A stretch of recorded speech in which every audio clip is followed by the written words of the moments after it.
4 तारीख को इस देश का प्रधानमंत्री बदल जाएगा। 4 तारीख को इस देश की मीडिया बदल जाएगी।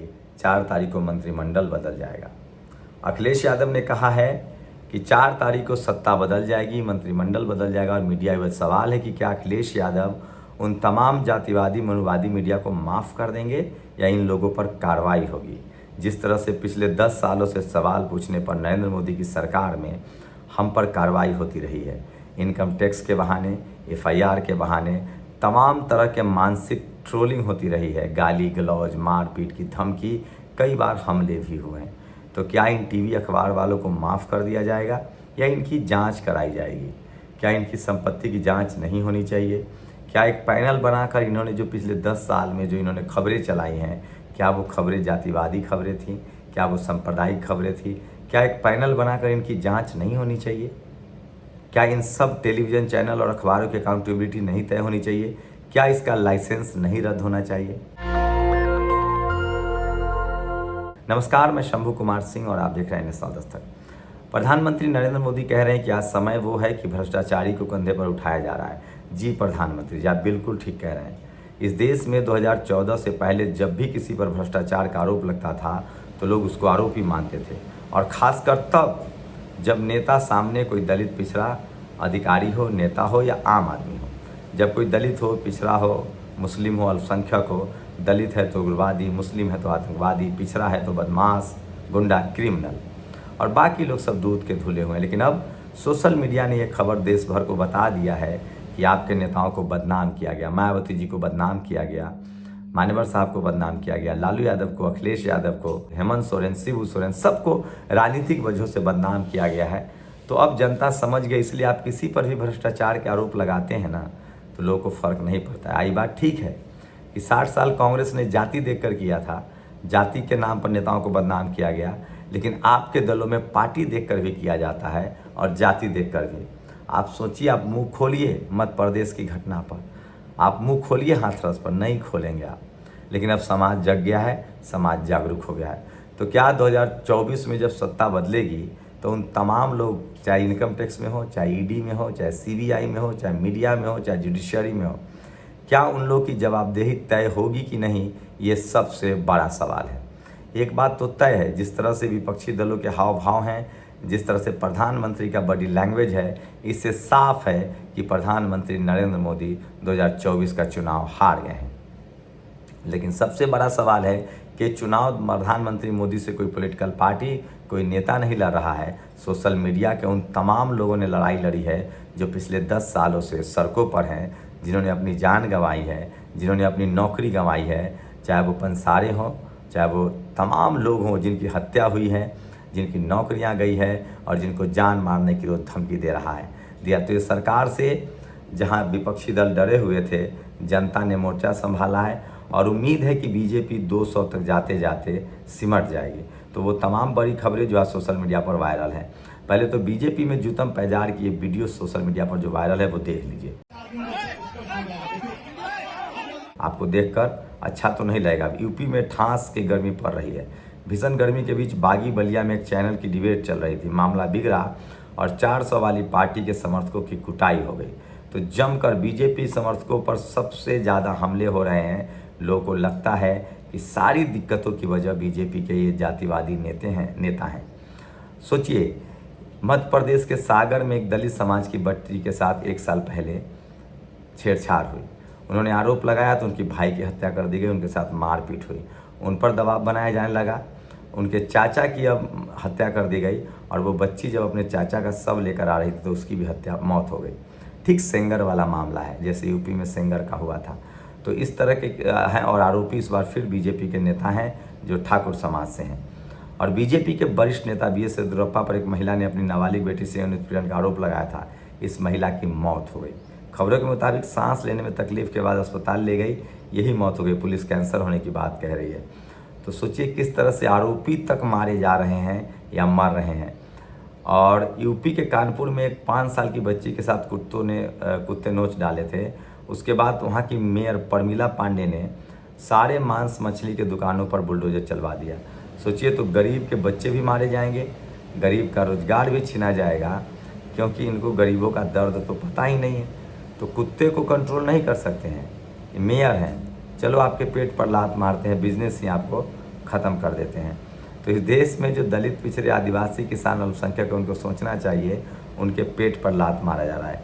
सागर मध्य प्रदेश की यही वो पीड़ित बच्ची हैं जो अभी दुनिया में नहीं रहीं, वो आरोपियों का नाम ले रही हैं।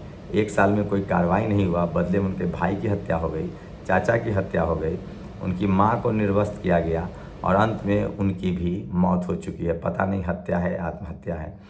तो इस पर कोई बात नहीं करेगा, क्योंकि इसमें स्वाति मालीवाल नहीं है, कोई टीवी अखबार खबर नहीं दिखाएगा।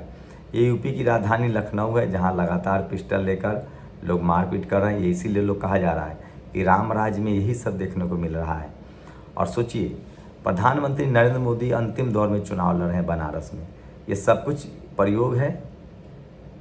आप सोचिए, बनारस में अंतिम दौर में ही प्रचार क्यों था कि प्रधानमंत्री को मौका मिले, और आज किसी ने टॉयलेट पेपर पर लिख दिया बम और खाली कराएगा। तो लगातार डर का माहौल बनाया जा रहा है ताकि इसको आतंकवाद से जोड़ा जा सके, हिंदू मुस्लिम से जोड़ा जा सके। वाराणसी से, दिल्ली से वाराणसी के जा रही इंडिगो की फ़्लाइट में बम होने की खबर मिली है। इसके बाद यात्रियों को निकाला गया। चुनाव के बीच ऐसी धमकी लगातार मिल रही है, न जाने कौन डर का माहौल बना रहा है। तो ये साफ है कि ये सब कुछ इसीलिए हो रहा है ताकि हिंदू मुस्लिम चल नहीं रहा है, राम मंदिर का मुद्दा चल नहीं रहा है, तो आतंकवाद के मुद्दे को इशू बनाया जा रहा है और लोकतंत्र की हत्या करने की कोशिश करते पकड़ी गई बीजेपी। ईवीएम का मुद्दा जो है वो लगातार बढ़ता जा रहा है। लेकिन सबसे दर्दनाक खबर है, मध्य प्रदेश की एमपी में एक दलित बच्ची किस तरह से आरोपी के नाम बता रही थी साफ साफ, उस पर कार्रवाई नहीं हुई, बदले में उसके भाई की हत्या हो गई, उसकी माँ को निर्वस्त्र किया गया। इतना ही नहीं, उसके चाचा की हत्या हो गई और वो अब बच्ची भी इस दुनिया में नहीं है, गाड़ी से गिरकर उसकी मौत हो जाती है। ठीक इसी तरह से यूपी में सेंगर के जो बीजेपी का विधायक था उसने किया था। तो ये तमाम खबरें हैं। और ये देखिए, ये बीजेपी का विधायक हैं जो कलम से सड़क को उखाड़ रहे हैं। तो ये लोग ईमानदार होने की पट्टी देते। सबसे ज़्यादा भ्रष्टाचार बीजेपी शासित राज्यों में है, लेकिन वहाँ कोई बोलने के लिए तैयार नहीं है। और ये तो जूते पहनकर खुद की आरती उतरवा रहे हैं। उत्तराखंड सरकार के मंत्री है, इस पार्टी में सारे भगवान बने। सोचिए किस तरह से इस देश के नेताओं ने अंधविश्वास के नाम पर लोगों को पागल बना रखा है और वो अपना पूजा पाठ करवाते हैं, कर्मकांड। और तमाम टेलीविज़न चैनल के पत्रकारों का क्या होगा, ये सबसे बड़ा सवाल है। उन तमाम अधिकारियों को क्या होगा। सोचिए, सेना पर के एक बड़े पद पर एक पांडे जी थे, उनको प्रमोशन कर दिया गया। जैसे इन ईडी के प्रमुख जो थे मिश्रा, उनको रोज़ प्रमोशन दिया जा रहा था। तो जहाँ इस देश में बैकलॉग नहीं भरे जा रहे हैं, वहीं सवर्ण समाज के अधिकारियों को लगातार नौकरियां बढ़ाई जा रही है। 2024 में क्या होगा, ये सबसे बड़ा सवाल है। मैं इस देश के दलित, पिछड़े, किसान, आदिवासी, अल्पसंख्यकों से अपील करता हूं कि अपने संवैधानिक अधिकार के लिए आप वोट करें, अपने संविधान बचाने के लिए वोट करें। और यकीन मानिए, नरेंद्र मोदी 250 के आसपास आते हैं तो तमाम दलों के सवर्ण जो कैंडिडेट हैं वो मोदी के साथ गलवहियाँ करते हुए दिखेंगे। और ये भी तय है कि इस बार कोई दलित या पिछड़ा ही इस देश को प्रधानमंत्री बने मिलेगा अगर बीजेपी की सत्ता जाती है। तो सवाल है, क्या बीजेपी के सत्ता से आप खुश हैं? कौन लोग खुश हैं? जो सवर्ण समाज के लोग खुश हैं, जिनको सवर्ण आरक्षण मिला है आर्थिक आधार पर, वो खुश है। सवर्ण समाज के लोग खुश हैं क्योंकि जातिवाद अपने स्वभाव पर है। जाति के नाम पर लोगों को नौकरियां से निकाला जा रहा है। ऋतु हो, लक्ष्मण यादव हो और न जाने ऐसे लाखों लोग हो जो हम तक नहीं पहुँच पा रहे हैं। इसलिए तमाम बहुजन समाज के लोगों से अपील है कि आपके साथ कोई भी जुल्म जाति होता है तो सोशल मीडिया का इस्तेमाल कीजिए। दलित, पिछड़े, आदिवासी, किसान, अल्पसंख्यक हैं तो अपनी आवाज़ को लोगों तक पहुंचाइए। और मैं वही लगातार कोशिश कर रहा हूं। ये बात तो तय है, जिस तरह के बड़ी लैंग्वेज दिख रहे हैं विपक्षी नेताओं के, अखिलेश यादव ने जिस तरह से कहा है कि बीजेपी 4 तारीख के बाद साफ हो जाएगी, नया प्रधानमंत्री, नया मंत्रिमंडल और मीडिया भी बदल जाएगा। लेकिन सवाल है कि क्या इन तमाम जातिवादी, मनुवादी पत्रकारों का अकाउंट का जो जवाबदेही है वो तय होगी कि नहीं, इनकी संपत्ति की जांच होगी कि नहीं, इनके फ़ोन कॉल्स की जांच होगी कि नहीं, या हम लोग तो तब भी विपक्ष में रहेंगे। पिछले 10 साल से बीजेपी के खिलाफ बोल रहे हैं, उनसे सवाल पूछ रहे हैं। जब सरकार में आ जाएंगे तो हम इनसे भी सवाल पूछेंगे, क्योंकि हम लोग किसी भी कीमत पर पत्रकार बने रहना चाहते हैं।